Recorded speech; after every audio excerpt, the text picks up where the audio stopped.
উপস্থিত সদস্যসকল আৰু মৰমৰ শিশুসকল, বিগত বৰ্ষবোৰৰ দৰে এই বছৰো ৰহা যুৱক সংঘৰ উদ্যোগত 22তম ৰঙালী বিহু উৎসৱটি তিনিদিনীয়া কাৰ্যসূচীৰে আয়োজন কৰা হৈছে। আজি প্ৰথম দিনৰ প্ৰথম কাৰ্যসূচী পতাকা উত্তোলন আমি আৰম্ভ কৰিব বিচাৰিছো। সেয়েহে পতাকা উত্তোলন কৰিবৰ বাবে দ্বিবিংশতিতম ৰঙালী বিহু উৎসৱ উদযাপন সমিতিৰ সন্মানীয় সভাপতি শ্ৰীযুত মহেন্দ্ৰ কলিতা দেৱক আৰু পতাকা উত্তোলন কৰিবলৈ অনুৰোধ জনালো।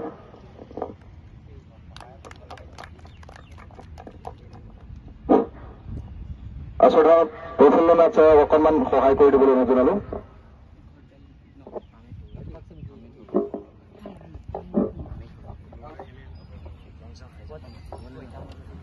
এনেকে চাপি আহি এইটো খোলা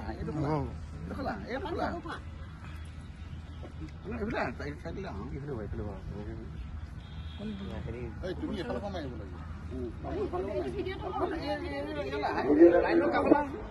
ওপৰত গামোচাখনো ল'ব লাগিব।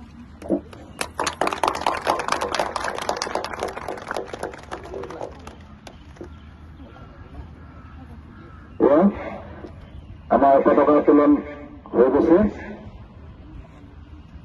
এইখনতে শ্ৰদ্ধা মহেন্দ্ৰ কলিতা ডাঙৰীয়াক আমাৰ এই উৎসৱ উদযাপনৰ সম্পৰ্কে তেখেতৰ বক্তব্য ৰাখিবলৈ মই জনালো।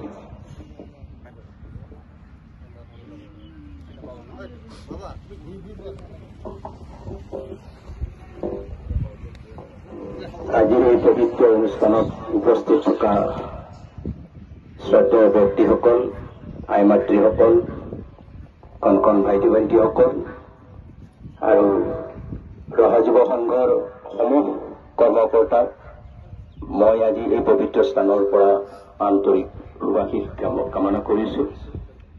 ৰঙালী বিহু জাতীয় উৎসৱ, ই প্ৰকৃতিৰ উৎসৱ। প্ৰকৃতিৰ লগত ই ওতঃপ্ৰোতভাৱে জড়িত। কৃষক আৰু বিহু এটা মুদ্ৰাৰ ইপিঠি সিপিঠি। কৃষক নহলে বিহু নহয়, বিহু নাথাকিলে কৃষকৰ মূল্য নাই। এনেকুৱাই ধানে গেৰমেলাৰ সময়ত যেতিয়া গৃহস্থই শস্য ঘৰলৈ আনিবৰ আগতেই যিটো বিহু পতা হয় সেইটোকে হয় কাতি বিহু। ধান মাহ সৰিয়হ গোটাই গৃহস্থই যেতিয়া ভঁৰালত থয় সেইটো হয় ভোগালী মাঘ বিহু। আৰু খেতিৰ বাবে যেতিয়া আগতীয়াকৈ প্ৰস্তুতি চলাই সেইটো হল ৰঙালী বা বহাগ বিহু। বিহু প্ৰকৃতিৰ উৎসৱ। প্ৰতি বছৰে